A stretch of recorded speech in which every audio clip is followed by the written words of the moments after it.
Hello everyone, welcome back to the workshop. So today we're going to make ourselves a pair of bolt jaw tongs.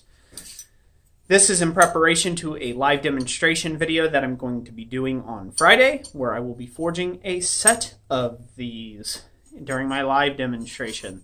And then we'll also be doing some giveaways and things like that. So be sure to join us in on Fridays at 7 p.m. Eastern Standard Time. That's when I do my live demonstrations, live forging demonstrations. So, without further ado, let's get into this. These two pieces started off as 10-inch long pieces of 1/4 by 1 inch flat stock. That is 6 mil by 25 mil flat stock and 250 mil long. Now, I've already went ahead and took the liberty of drawing out the reins, as this is how I always take and make my tongs. I try to draw out my reins first. It's something that I've developed, and it seems like it works pretty well for me. The next dimension is I've set from here to here is 1 inch of material, and then from here to here is 2 1/4 inch of material. So this is 25 mil, and that is 56 mil long, so on and so forth. So that's 56 mil. And that's 25 mil there. So that's 2 1/4 inches, once again, in 1 inch for the boss. First step in this process, we're going to go ahead and forge down this material here and draw this out. What we're hoping to do is reduce this material by half the material's width here, and allow the whole thing to thicken to become our jaw area. So, without further ado, let's get these hot and get going.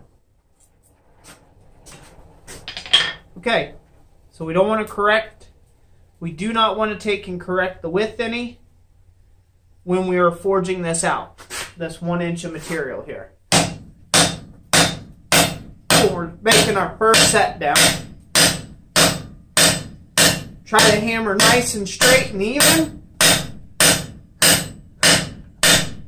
And keep this thing to forge down to half the original parent bar thickness is what we're looking for.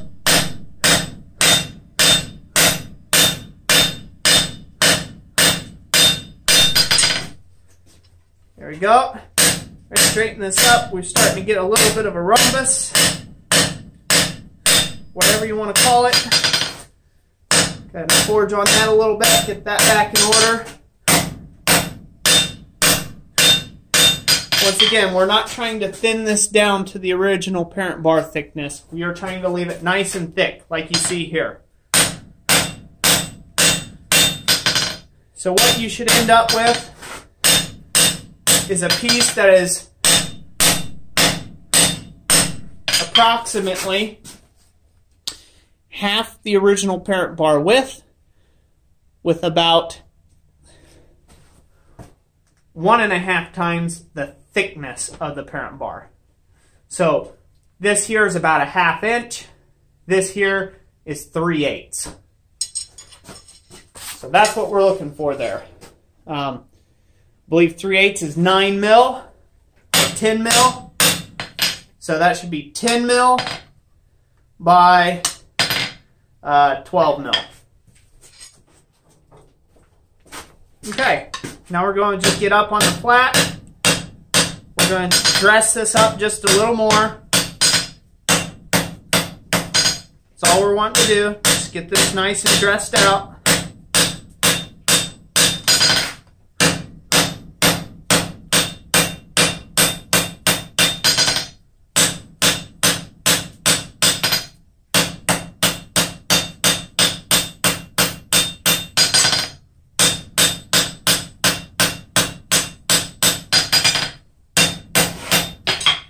Alright, now this is what we should end up with.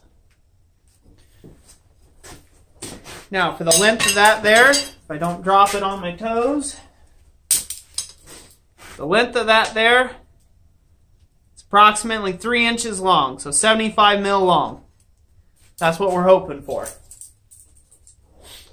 Now, the next step, we'll bring this out at heat, and we're going to bend just about 1/2 inch of material, or 12 mil of material, and we're going to bend it down over the edge of the anvil here at approximately a 45-degree angle.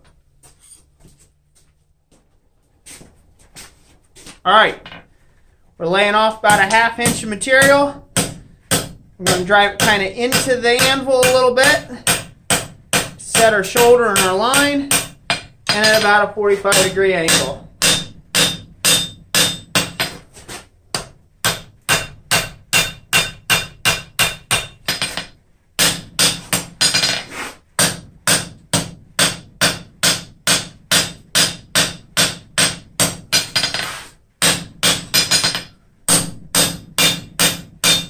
That inside corner good and flat. Voila. So that's what we're looking for. As you can see, there's a bit of a line here. Almost looks like a cold shut line. What that is that's from the material squatting down and kind of creating a bit of a where it wants to roll over. But that is perfectly okay. That's not structural or anything. If you're really concerned about it, you can rasp it off or something of that nature. So now the next step, we're going to go ahead and come all the way over to the other edge of the anvil, like so. And we're going to go ahead and drive down this material.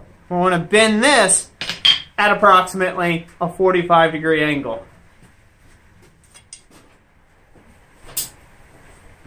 Alright. So now we're going to go ahead and bend that down at a 45-degree angle.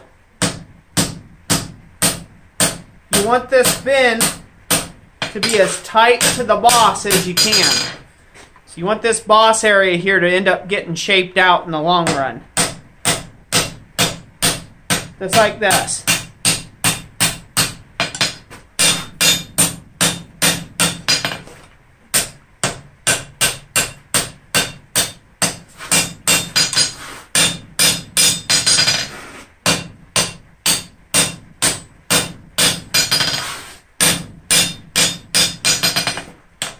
Now, the big secret here, we do not want to take, do not take and thin this too much. Don't play around with it. Get the work done, finish it off, and be done with it. Don't thin this area out in here too much. That will be the weakest part of the jaw anyhow. So, get the work done, and then be done with it. Okay, now we got the piece good and hot again. We're just going to hit on the tip of it here. We're going to form it around something like this bick here. Now this is just a vertical bick, but you can use it on your anvil too as well. The ideal here is we're just trying to shape it around. You can go ahead and use a 1-inch rod if you would like, locked in the vise. Another good way of doing it. Dress up squareness, and there you go. So there's 1/2 the bolt jaw. The next step of this deal, we are going to offset this boss. So what that means is we're going to go to the far side of the anvil. Using 1/2-on-1/2 off blows, we're going to dress this boss area back into the handle reins. And then I'll complete the other half. And we'll be good to go. Okay, so now I'm going to set part of my boss right there, 1/2-on-1/2 off. Hammer blows, adjust it back into the taper.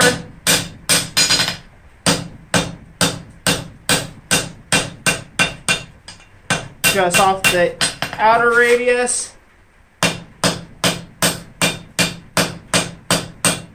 Adjust off the inner radius.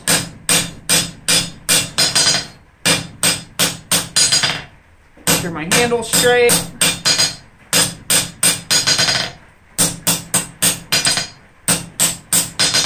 Everything's squared up and in line. Give it a brush.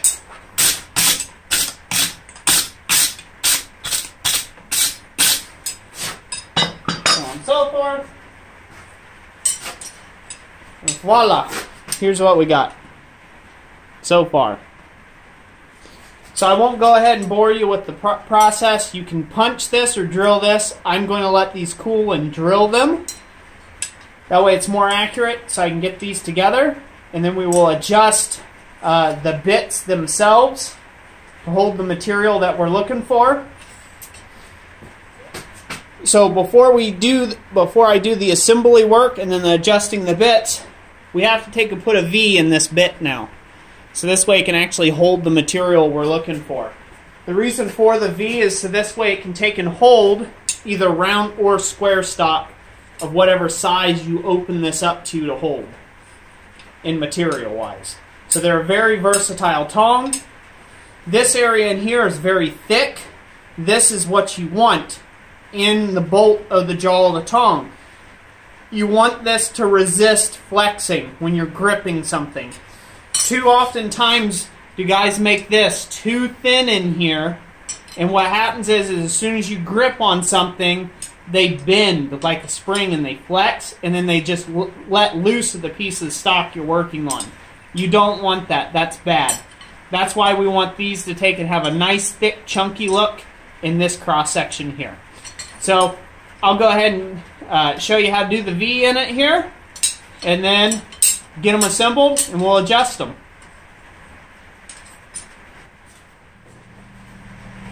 Okay everyone, we've got this nice and hot. We're just going to take and press it against the anvil here, nice and tight.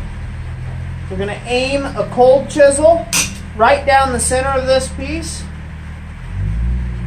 Bring the chisel right on top, and we're going to chisel down as, I would say a third of the way into the actual thickness of the material. Now the only real prerequisite for this is you want to make sure that your chisel cut comes out into this area. You want to alleviate this area because you have to have a place for the material to slide all the way through. There we go. We got a good deep chisel groove into it. Just like so. And now that's ready for final fit up and assembly. So I'll get this assembled with a rivet and be right back with you, and we'll get it adjusted to hold the material we're looking for. Okie doke. Now that we got this nice and hot again, we've got our rivet in there. We're going to free the jaws. Then we're going to go ahead and just bump and line these up. Line the jaws up from left to right. That's probably the main important point. Just get those lined up to begin with. Okay. Adjust the reins out here a little bit. Square everything up. Okay, we got that nice and done. Now we're going to set in a piece of 5/8 square stock, because that's what I want it to hold. I'm going to adjust the nibs down flat. And so now you can see how even that small little chisel cut can hold something like 5/8 square material fairly easily. So going back to the other side of the anvil, sorry if that's not in shot. Only do so much. So now that I've got that adjusted, I'm going to go ahead and heat this up again. And I'm going to, if you see how that's a pretty uncomfortable position, I'm going to heat this area up in here again and clamp this in the vise, and then just squeeze these together to where they feel comfortable with a little extra spring to them, and then those will be finished up. So I'll be over at the vise with you next. So now we're going to go ahead and lock our jaws in the vise just like so. Tighten it up and just squeeze our reins together where they're comfortable. Just to where they're getting comfortable. Adjust any squareness issues that you need to do. Right now, this is the time to do it.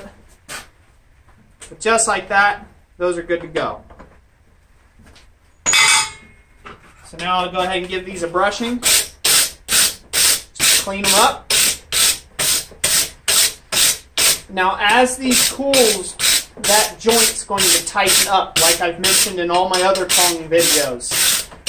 Now what I do for my tongs is I will go straight to an oil bath or an oil quench tank to them, And once they drop down below that red looking heat like you see there, I'll go straight to the oil tub and just work these like this in the oil, versus like some people do in water.